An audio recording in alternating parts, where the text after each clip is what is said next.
This is an I Dream of Words short. Today we're going to be talking about an English idiom, miss the boat. If you miss the boat, you're too late for something. The boat, or theoretically the idea or opportunity, has left and you weren't on time to sail on it. It has left you behind. Let's take a look at an example.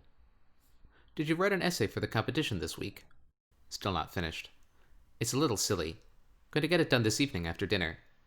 Hey, you missed the boat. Deadline was 9 this morning. Damn. When's the next one going to be? Not sure. Maybe next month, but it'll be a different topic, I'm sure. I'll finish it anyway. Good practice.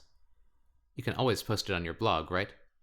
Good point. Who needs a competition anyway? I could use the prize money. Right, I'll put it in my calendar next time. In this example, B was working on an essay for a writing competition, but missed the deadline by a day. A says that they missed the boat, that the opportunity disappeared without B having taken advantage of it. B promises to be on time the next competition.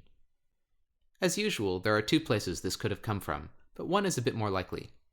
Also, typically of English idioms, one comes from mythology, the other from natural resource exploitation. The less mythological answer is that missing the boat is bad. If you're using a boat to get somewhere, you need to be on it. If it was easy to swim across the water, you'd probably never have bothered to think about a boat in the first place. But if the boat leaves without you, it could be a while, maybe hours or days until the next one comes. You're stranded, maybe on the wrong bank of the river, or on an island where you were exploring. If an opportunity leaves without you, it could easily be described as the boat in the water that you can't reach because it left before you were ready to get on it.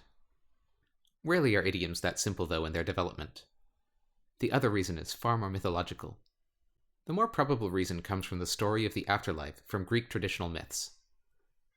Between the world of the living and the world of the dead, or the post-living one might say, there was a river.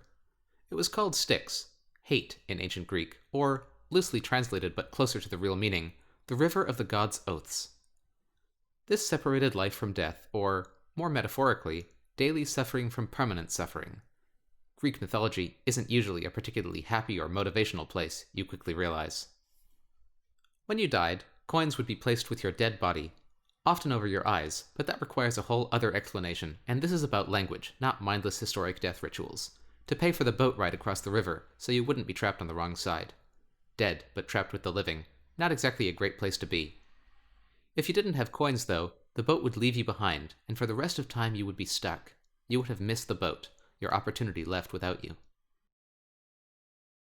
Another possible explanation comes from the Buddhist teachings of the Heart Sutra. That title is an awful translation, though.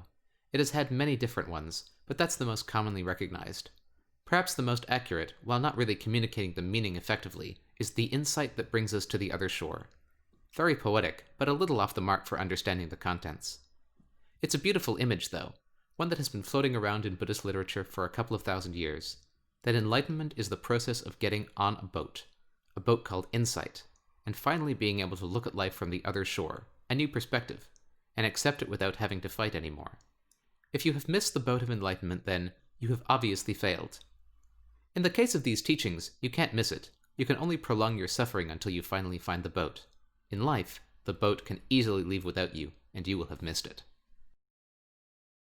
So when you're late and you've missed the chance to do something, usually something important, you'll know how to talk about it, since you'll probably have plenty of time to kill before you get another chance, and you might as well practice your English while you wait. Thanks for taking the time to join me here for an I Dream of Words short. See you next time.